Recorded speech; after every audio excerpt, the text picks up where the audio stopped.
संतप्त मानस शांत हूँ, जिनके गुणों के गान में वर्धमान महान विचरे हमारे।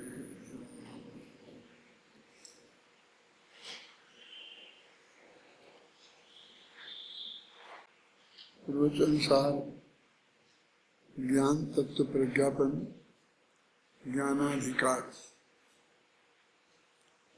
गाथा नंबर 52।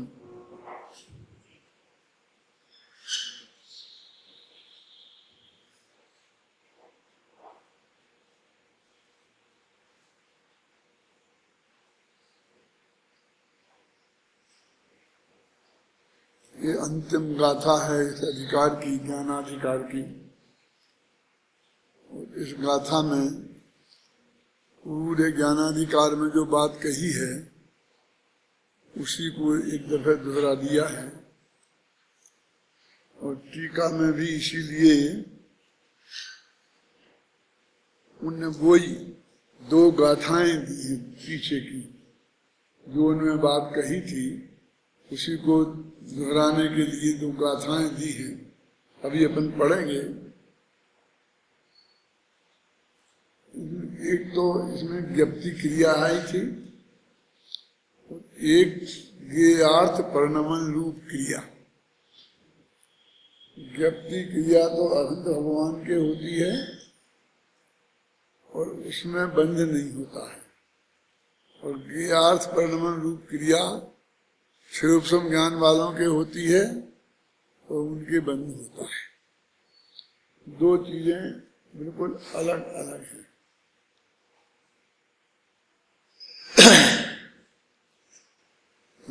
ऐसे ज्ञानिनो ज्ञप्ति क्रिया सद्भावे पी क्रिया फलभूतम बंधम प्रतिषेधेन नुपसरति। अब ज्ञप्ति क्रिया के सद्भाव होने पर भी क्रिया से होने वाला जो बंध है वो अरहंत भगवान के यहाँ नहीं होता है। ये बात जो पहले कह चुके हैं, अब उसी का उपसंहार द्वारा करते हैं। यानी जानने की क्रिया तो उनके विद्यमान है, तो सारे लोकालोक को वो जानते हैं, फिर भी उन्हें बंध नहीं होता है। ये बात इस गाथा में बताई है। जैसा थोड़ा कल संकेत किया था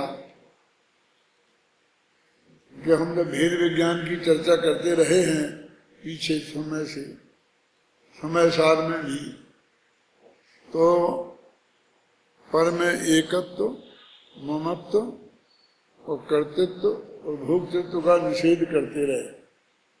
जीव पर रूप नहीं है, पर का स्वामी नहीं है, पर का कर्ता नहीं है और पर का भोक्ता नहीं है। उल्टा भी लगा सकते हैं कि कोई पर पदार्थ उसका स्वामी नहीं है, कोई पर पदार्थ उसका कर्ता नहीं है और कोई पर पदार्थ उसका भोक्ता नहीं है। मानक कर्ता कर्म संबंध, भोक्ता भोग संबंध, स्वस्वामी संबंध एक किसी भी पर पदार्थ के साथ आत्मा का नहीं है। फिर और गहरी तत्व चर्चा और बारीक बात, सूक्ष्म बात के नाम से फिर हम ज्ञान की क्रिया की बात करते रहे हैं। और जो वहाँ सर्वशुद्ध ज्ञान अधिकार में विशेष चर्चा उसकी आई है कि आत्मा पर का जैसे पर को करता नहीं है, पर को भोगता नहीं है, पर का स्वामी नहीं है, ऐसे ही पर को जानता भी नहीं है। जैसे पर को कर्ता मानना अज्ञान है, पर का भोक्ता मानना अज्ञान है, ऐसे ही पर को जानना मानना अज्ञान है। इस लाइन पे गाड़ी बहुत चली और यहाँ तो बहुत स्पष्ट रूप से वो कह रहे हैं कि जानने का तो निषेध नहीं है और उससे संबंधी जो बंध है, करने का भी निषेध है और करते तो नहीं हो तो बंध नहीं होता, ये भी आदमी बताई। तो यहाँ लेकिन उल्टा कहते हैं जानना होता है वो बंध नहीं, क्योंकि मोह आदि के अभाव में। सूक्ष्म ज्ञान के साथ भी दर्शन मोह के अभाव में दर्शन मोह संबंधी बंध नहीं होता, उस तरह घटित करते आए हैं, लेकिन वो समय सार में। यहाँ प्रवचन सार में तो सर्वज्ञता की बात है, इसलिए ना तो क्षयोपम ज्ञान की बात है और ना त्रिकाली ध्रुव की बात है। तो जो सर्वज्ञ भगवान हैं वे सबको जानते हैं और पर का किसी का करते कुछ भी नहीं है, भोगते कुछ भी नहीं है, स्वामी रंच मात्र भी नहीं है। ये बात यहाँ ने विस्तार से बताई है। वो जो समय सार में भी है और इसी में भी अपन पिछली गाथाओं में पढ़ के आए हैं। अभी वो गाथाएं खुद आचार्य कि टीका में वे गाथाओं का उल्लेख करेंगे, उन्हें अपन अभी पढ़ेंगे। और सुबह शांति जी की क्लास में भी उनकी बहुत चर्चा हुई, भाग्य से। वही प्राप्य विकार्यो निर्वृत्त कर्म। एक दिन शिविर में भी मैंने भी की थी, उत्तम चंद जी चर्चा कर रहे थे और बात कुछ स्पष्ट नहीं हो रही थी। मैं घर से सुन रहा था तो वैसे ही मन में विकल्प आया, वही मैं इसको भी स्पष्ट कर दूंगा। इसलिए वो बात अब तुम लोगों के लिए बहुत परिचित है कि 3 तरह के कर्म होते हैं कि हम कर्ता बने किसी के, तो 3 तरह से बन सकते हैं। या तो हम उसे पैदा करें, उत्पन्न करें, या फिर हम उसमें कुछ परिवर्तन करें, और या उसे प्राप्त करें। 3 प्राप्त, विकार और निवृत्त, ऐसे 3 प्रकार के कर्म। जैसे कि अपन लोग व्यापार करते हैं तो उसमें जैसा माल बाजार से खरीदा बिल्कुल वैसे ही का वैसा बाजार में बेच दिया। ये भी 2 तरह का होता है। एक दुकानदारी, मैंने हमने दुकान लगा के बैठे हैं और जो सामने वाला ग्राहक आता है उपभोक्ता, अब वो मांगता है, जो भाव हम देते हैं वो खरीदता है, और उसकी आवश्यकता हो तो हम महंगा दें तो महंगा भी लेवे, और नहीं हो आवश्यकता तो नहीं भी बिके। और एक व्यापारी टू व्यापारी होता है, कोई भी चीज का व्यापारी खरीदता है, व्यापारी कोई बेचते हैं, है ना। एक तो कंज्यूमर ने खरीदा, तो एक व्यापारी से व्यापारी ने, तो इसलिए फिर उसमें ये नहीं होता है कि उसने दूने किए कि सवाई किए कि कम में घाटे में बेचा के मुनाफा में बेचा, क्योंकि व्यापारी दोनों होशियार हैं। बाजार में वो उपभोक्ता जैसे नासमझ नहीं है, और वो खूब देख कर परख कर बाजार में खरीदते हैं और पूरी बार्गेनिंग भी करते हैं। बेचने वाला भी करता है और खरीदने वाला भी करता है, और वो खरीदता है, वो उसमें लिया, दोनों राजी हो गए तब वो माल बनता है। और हम बेचते भी हैं तो उनको ऐसा ही करते हैं। तो हमने उसे ठग लिया कि हमने चौगने पैसे कमाए, ऐसा आरोप उनमें कभी नहीं लगता। बाजार भाव से हमने खरीदा, पूरी अच्छी तरह देखकर बार्गेनिंग करके, और बाजार भाव से हमने बेचा। एक तरह का वो व्यापार होता है। तो उसमें कोई आपसे कुछ भी नहीं कहता है कि एक चीज में 1 के 4 भी होते हैं और एक चीज में 1 के 4 के 1 भी होता है। हमारी पकड़ नहीं हो, ना समझ हो, तो वो ऐसा भी होता है। तो लेकिन उसमें हम कुछ चेंज नहीं करते हैं, तो वो व्यापार कहते हैं, प्राप्त करते हैं अकेला। और दूसरे, हम बाजार में जो चीज उपलब्ध है वैसी खरीदते हैं और उसमें कुछ चेंज करके बेचते हैं। तो चेंज करके बेचते हैं तो उसमें ये पता नहीं चलता है कि इसने कितने कमाए। ख्याल में आई ना, मैंने उदाहरण दिया था, वो फिरोजाबाद में मीटिंग हुई थी दिगंबर जैन परिषद की, तो उसके अध्यक्ष बने थे एक उद्योगपति राजेंद्र जैन। तो उन्होंने अपने भाषण में एक बात कही थी कि अब बनियों के बच्चों को, जैनियों के बच्चों को बिजनेस नहीं करना चाहिए, उद्योग लगाना चाहिए। बिजनेस का जमाना गया। तो उन्होंने कहा क्यों कि आज यदि हम 100 रुपये के 105 रुपया लेते हैं, 5% पे भी हम धंधा करते हैं, तो भी सामने वाले को खटकता है कि सीधे 5 रुपया इसने हमसे ले लिए। और हम 2 रुपये किलो की रुई खरीदते हैं, उसमें 2 रुपये किलो होगी, उन्हीं के सब में बोल रहा हूं। वो 200 रुपये किलो में बेचते हैं, फुटी दोड़ा परम सुक्का बनाकर।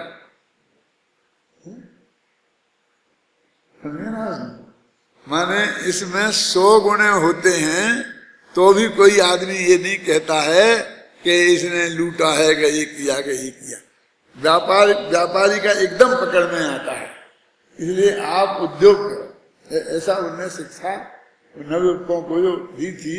वो नए नए उद्योगपति थे, हालांकि साहू जी भी उस वक्त थे। साहू जी तो जमे जमाए उद्योगपति थे, और वो नए नए बने थे। तो उन्होंने ये बात कही थी तो मुझे आज तक याद है। माने हम अब प्राप्त कर्म में नहीं रहे, अब हम विकारी कर्म में जाए। कोई भी चीज को जैसी खरीदो वैसी मत बेचो, उसमें कुछ ना कुछ परिवर्तन कर दो। गेहूं की रोटी बना दो। अगर गेहूं आपको मान लो 10 रुपये किलो, मुझे पता नहीं भाव माओ, मैं तो अंदाज से ही ठोकता हूँ, 10 रुपये किलो बिकता है, तो उसे रोटी को 50 रुपये किलो बेच दो। कोई नहीं कहेगा। 10 रुपये के 11 रुपये भाव गेहूं के मांगोगे तो मैंने उसमें बनाया कुछ नहीं, बस परिवर्तन किया। और तीसरा उत्पन्न करना। असलियत में किसान जो है वो उत्पादक है, क्योंकि वो नई चीज पैदा करता है। क्योंकि कहाँ किया, गेहूं से गेहूं तो पैदा हुए, लेकिन 10 दानों से 100 दाने पैदा किए ना, तो 90 दाना तो पैदा किए, तो नया उत्पादन है ना। प्राप्त, विकार्य और निर्वृत्त, माने रचना, बनाना, प्राप्त करना, और उसमें विकार माने चेंज करना, यही चीजें इसमें हैं। और वो प्राकृत में मालूम कैसी लिखी, न भी पर्णवदी, न गहनदी, न उपजती, तेज नैव तेषु अट्ठेषु। वह पर भगवान, केवली भगवान पर पदार्थों में को न परिणमित कराते हैं, न ग्रहण करते हैं, और न उत्पन्न करते हैं। देखो परिणमदी ये विकारी है, और ज्ञान नदी माने प्राप्त है, और उपद्रति माने पैदा करने वाला है। 3 हो गए ना। और आगे पीछे का सेट कर लेना। पद में तो ऐसा हो जाता है ना आगे पीछे, कि तीनों कर्मों की चर्चा है।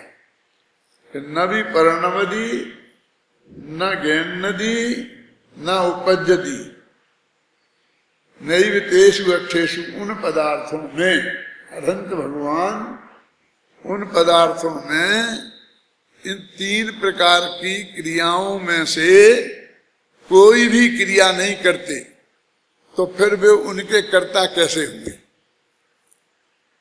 वो जैसे वो कोई कहता है कि हमारे उनके कर्ता है, जो इनके कर्ता है, तो इनने क्या किया बोले बताओ। यानी कोई को अपन कहते हैं ये करता है, तो इनने किया क्या है बताओ इनके कर्ता में। अभी आजकल तो ये सब टाइप में हो गए ना। तो पहले तो मैं जब लिखता था किताबें, तो एक आध क्लर्क रहता था ऑफिस में, वो उसकी कॉपी, मेरी राइटिंग तो ठीक नहीं, ऐसी घिस के लिख देता था, तो वो नकल करके उसमें लिखते हैं। तो राइटिंग अच्छी हो तो वो लिख दें, तो अपने उन्हीं से नकल करके वैसे मान लो प्रेस कॉपी बनाए तो पूरी उनकी वो कॉपी लिखी हुई हो जाए, जैसे अभी टाइप किए वाले की हो जाती है ना ऐसी उसकी। तो वो समझते हैं कि मैं लेखक हूं, क्योंकि मैंने लिखा है ना। एकाध जगह तो ऐसा हुआ मेरे साथ कि उसने खुद को लेखक लिख दिया उसमें।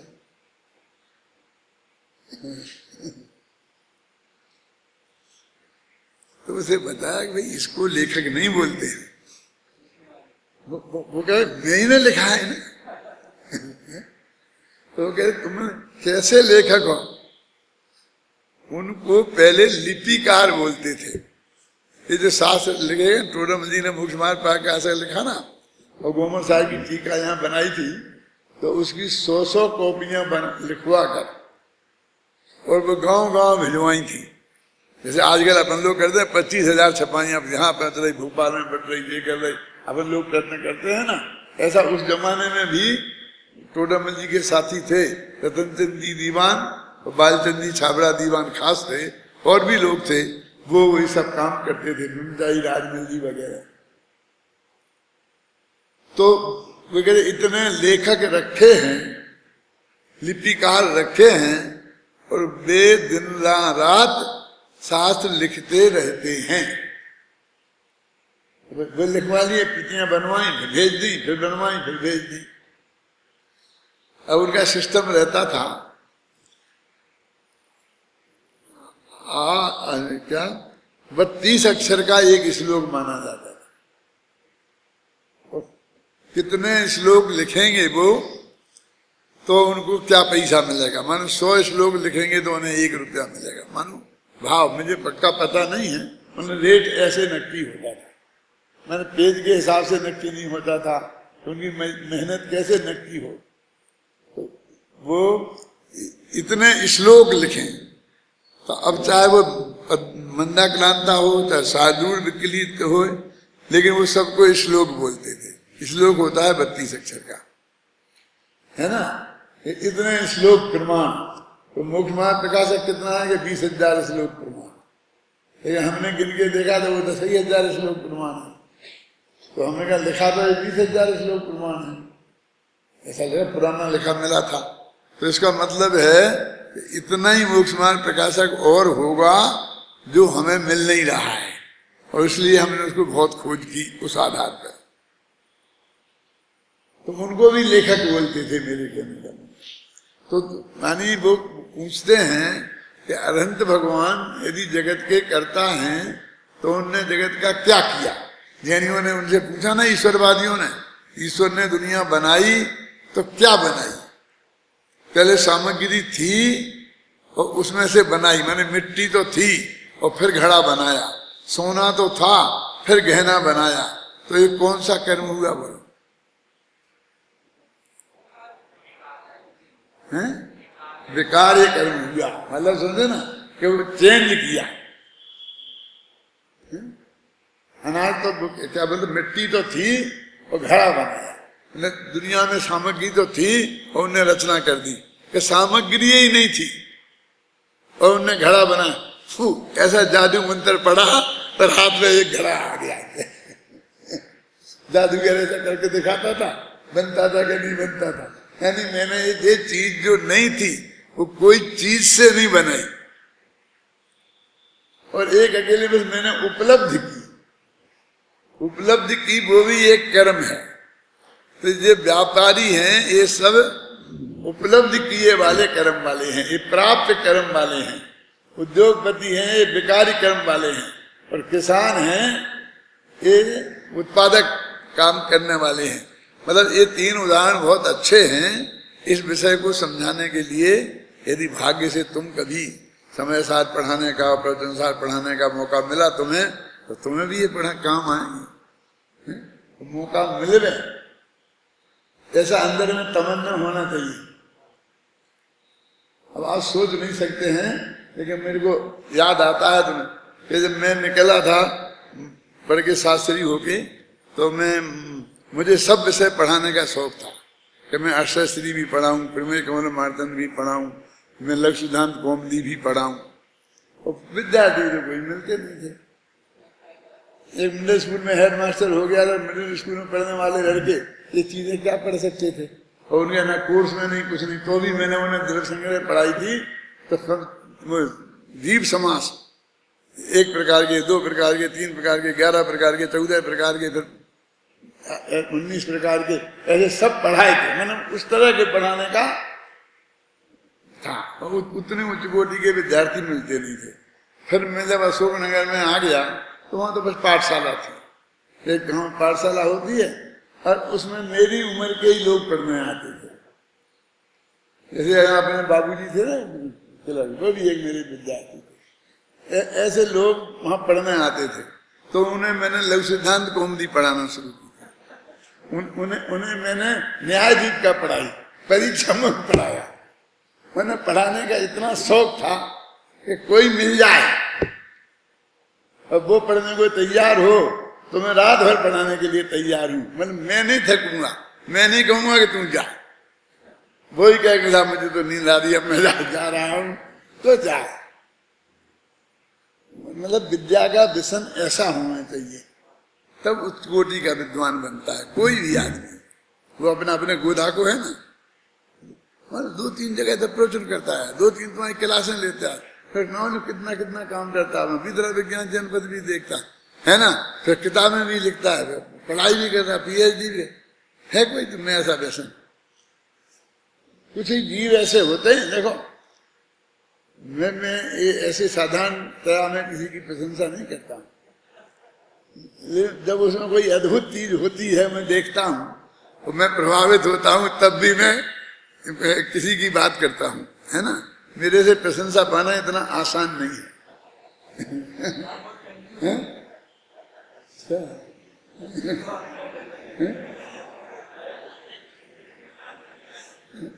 गाथा कितनी सीधी सरल है। न विपर्णमति न गिन्नति न उपज्यति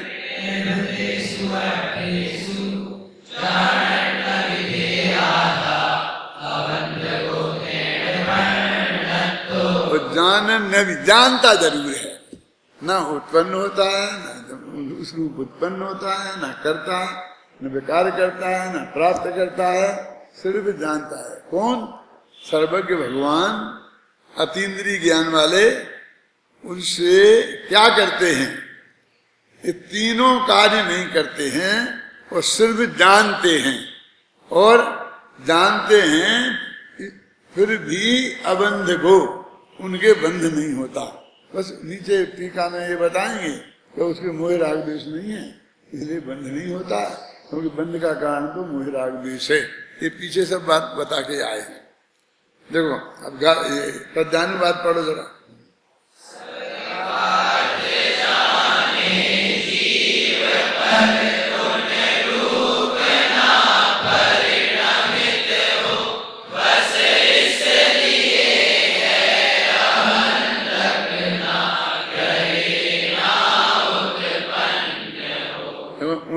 ना परिणमित हो, ना गिरे, ना उत्पन्न हो, सर्वार्थ जाने जीव, इसलिए अबंधक कहा। ऊपर से थोड़ा बदल गया ना, अर्थ में नहीं बदला है, स्थान बदल गया है। दूसरी लाइन में पहली आधी पंक्ति थी, वो चीज इसमें सबसे पहले आ गई। सर्वार्थ जाने जीव, ये जीव सब पदार्थों को जानता है, लेकिन उन रूप उत्पन्न नहीं होता, उन रूप परिणमित नहीं होता, उनको ग्रहण नहीं करता। हो गया। देखो इसकी ये टीका है, टीका के अंदर 2 गाथाएं दी उनने। ऐसी टीका बहुत कम जगह मिलेगी, और वे भी गाथाएं और कहीं से लाके नहीं दी। जैसी समय सार में वो दी ना, एक है कोटेशन,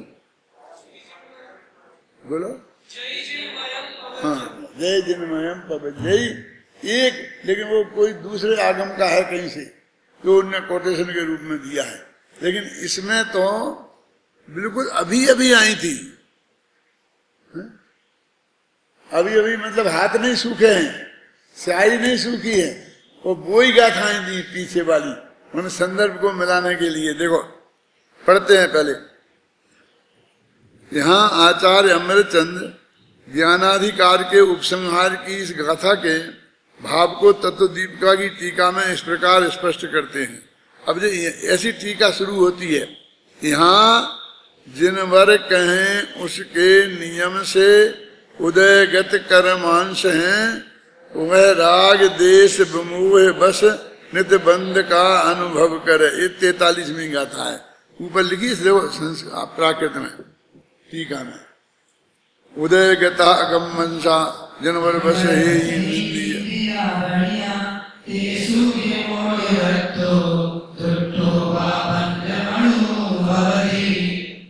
होते हैं। संसारी जीव हैं तो कर्मों का उदय उनके नियम से होता है, और उन कर्मांशों के होने पर जीव मोही रागी और द्वेषी होता हुआ बंध का अनुभव करता है। मैंने कहा था ना अभी पिछली गाथाओं में कह के आए हैं कि मोह से बंध का अनुभव होता है। प्रवचनकार की उक्त 43वीं गाथा में कहा है कि उदयगत पुद्गल कर्म के अंशों के अस्तित्व में चेतित होने पर, जानने पर, अनुभव करने पर मोह राग देश रूप परिणमित होने से ज्ञेयार्थ परिणमन रूप क्रिया के साथ युक्त होता है। वह आत्मा क्रिया फलभूत बंध का अनुभव करता है, बंध को भोगता है, किंतु ज्ञान से बंध नहीं होता। तो ये लिखा ना ज्ञेयार्थ परिणमन रूप क्रिया, इससे बंध होता है। एक क्रिया का नाम क्या है? मुझे बहुत पता है कि जब पाटनी जी बहुत बीमार हो गए थे और वो अंत में कुछ लिख रहे थे ना, तो जब ये प्रवचन सार का स्वाध्याय कर रहे थे, और ये ज्ञेयार्थ परिणमन रूप क्रिया और ज्ञप्ति क्रिया, इन दोनों में बहुत उलझ रहे थे। और मेरे से बार बार पूछते थे कि भाई ये क्या, ये समझ में नहीं आई, समझ में नहीं आई, समझ में नहीं आई। गुरुदेव का बहुत पढ़ते थे, उसमें से निकाल निकाल के जाते थे। लेकिन मुझे जितना आज स्पष्ट हो रहा है, मुझे अभी ऐसा लगता है कि मैं उनको नहीं समझा पाया। मतलब मुझे इस बात का खेद है कि मैं उनको ये समझा नहीं पाया कि जिससे उनको संतोष हो गया। ये भी पूछते ज्यादा मेरे से बार बार। ये अर्थ परिणमन रूप क्रिया और ज्ञप्ति क्रिया।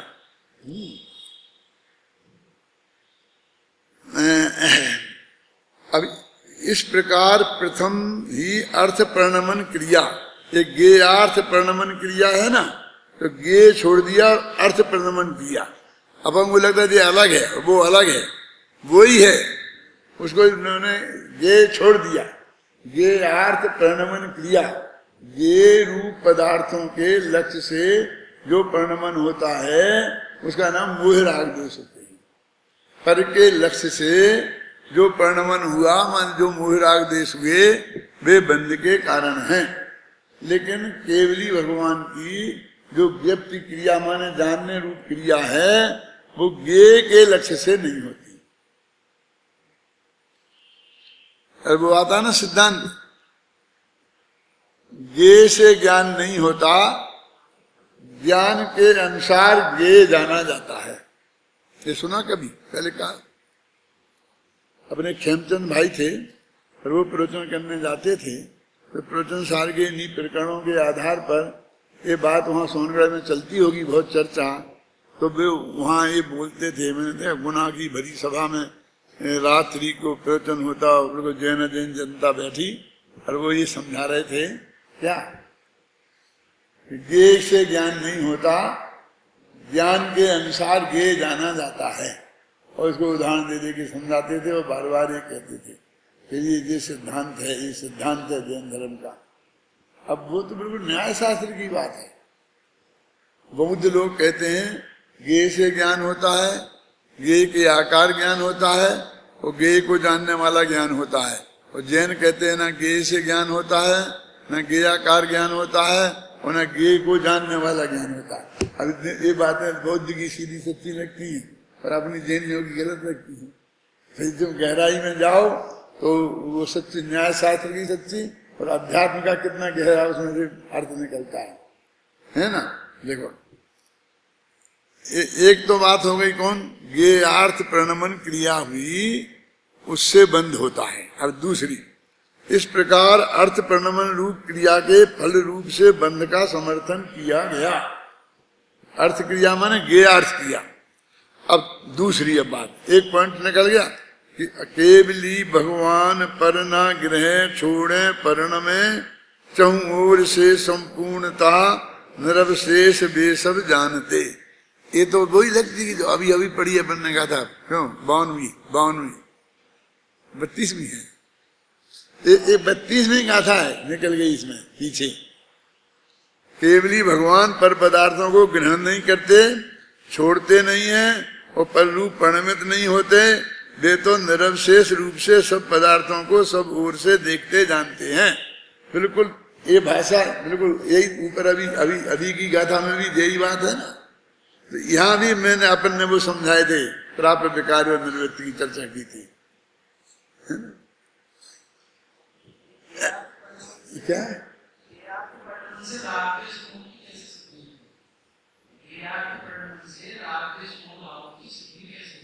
सिद्धि कैसे होती है?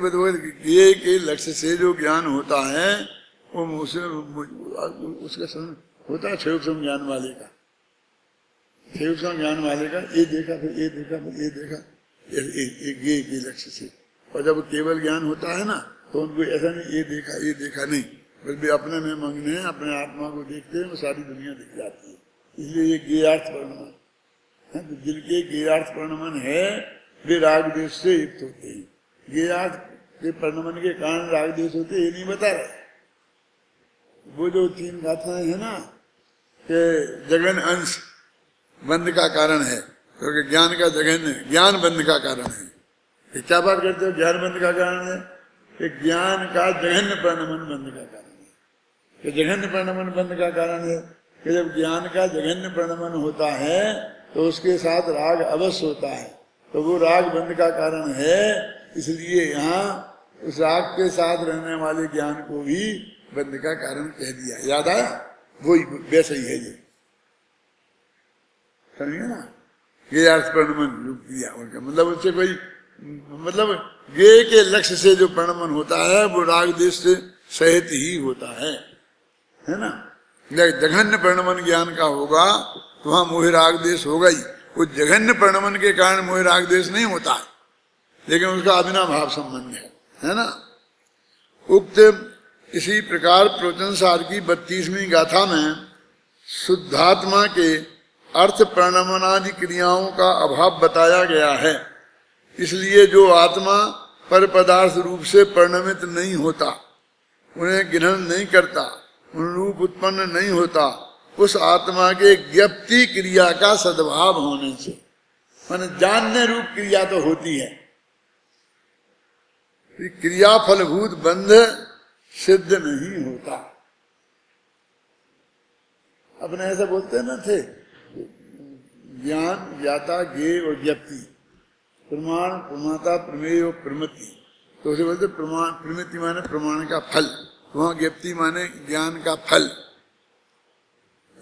मेरे ख्याल से जब मैं ऐसा लगाता था कि ज्ञप्ति माने तो ज्ञान का फल होता है। अब आप समझे ना, ये तो बात वहां वो भाव तो यहाँ है ही नहीं, इसलिए वो नहीं बैठता होगा, जो भी हुआ होगा, समझे ना? नहीं होता है।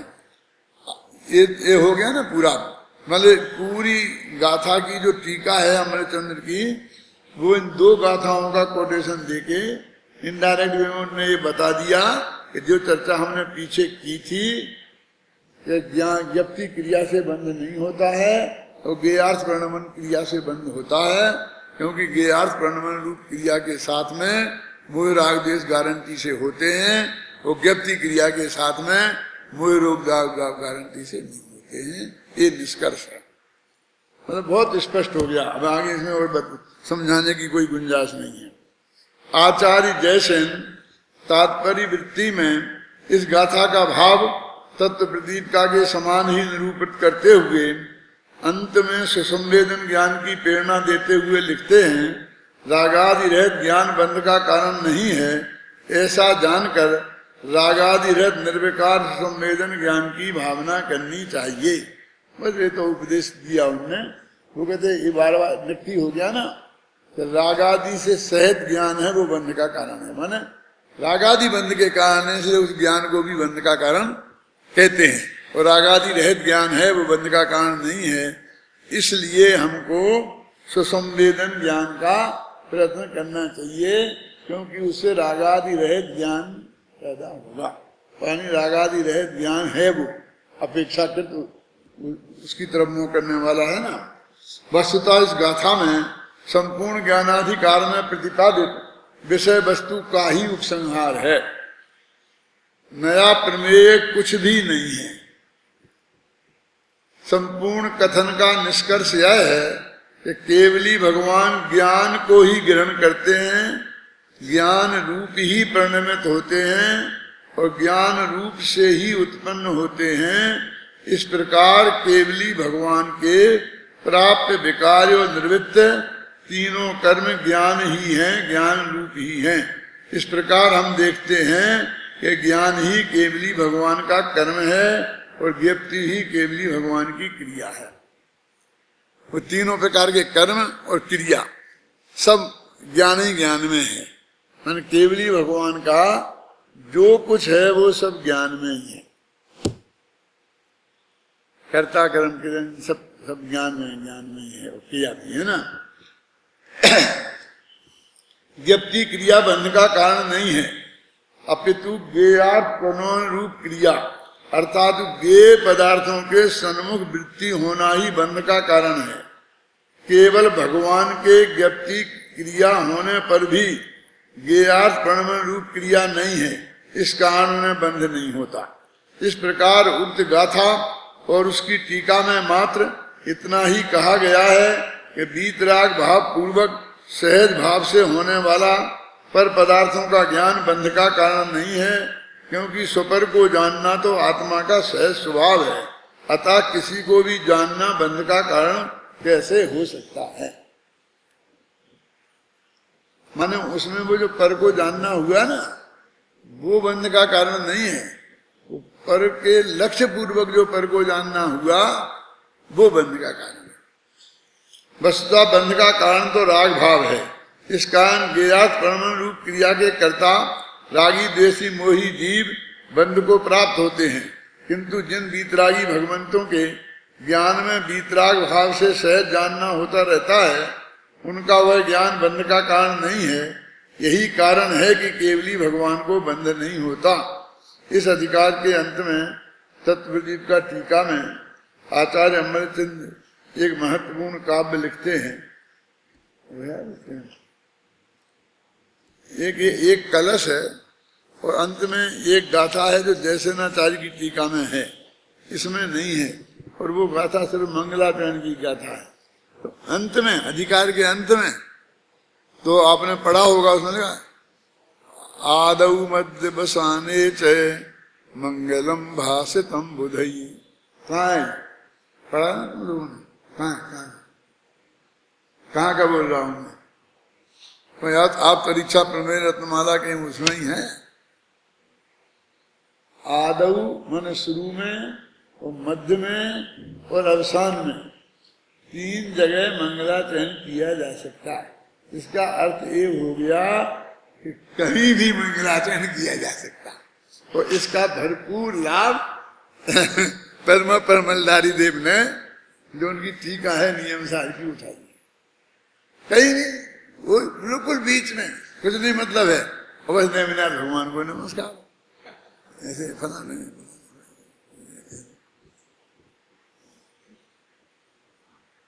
आपको वैसे तीन ही जगह तो बताया ना, आदि में और अंत में और मध्य में। ज्यादा कहाँ बताया? तो मध्य माने क्या? मध्य तो पूरा ही हो गया ना, समझ में नहीं आई? आप कहते हो आदि में, अंत में और मध्य में, तीन जगह हुए ना, बाकी जगह बची रही ना। वो कहते आदि में, अंत में और जो मध्य, पूरा ही मध्य तो पूरा ही है ना इन दो का।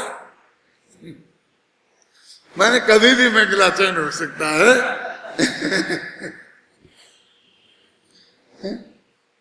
अधिकांश आचार्य जिस चैत्यालय में बैठकर ये टीका लिखते थे, घरों में तो लिखने का काम बहुत कम होता था। ऐसे घर भी नहीं थे, उतनी पवित्रता भी नहीं रहती थी, वो शास्त्र उतना सुरक्षित नहीं रहते थे। घर में बच्चे बहुत होते थे, तो वो गड़बड़ करते थे। तो मंदिर में जाके बैठ के कोई कमरा होता था, वहां पर बैठ करके लिखते थे ये सारे काम। तो वहां पर वो फला चैत्यालय में जो मूल नेमिनाथ भगवान विराजमान है, तो वे नेमिनाथ भगवान की बार बार स्तुति करते हैं। चंदा प्रभु विराजमान है तो चंदा प्रभु की, पद्म प्रभु विराजमान है तो पद्म प्रभु की। अब लोगों को बड़ा अटपटा लगता है कि जी बीच में एकदम चंदा प्रभु कहाँ से आ गए। माने इसका कोई उसका कारण दिखना चाहिए, तो उसमें यदि आप देखेंगे तो उसमें ऐसा कारण मिलता है। ये कलश अपन कल पढ़ेंगे फिर।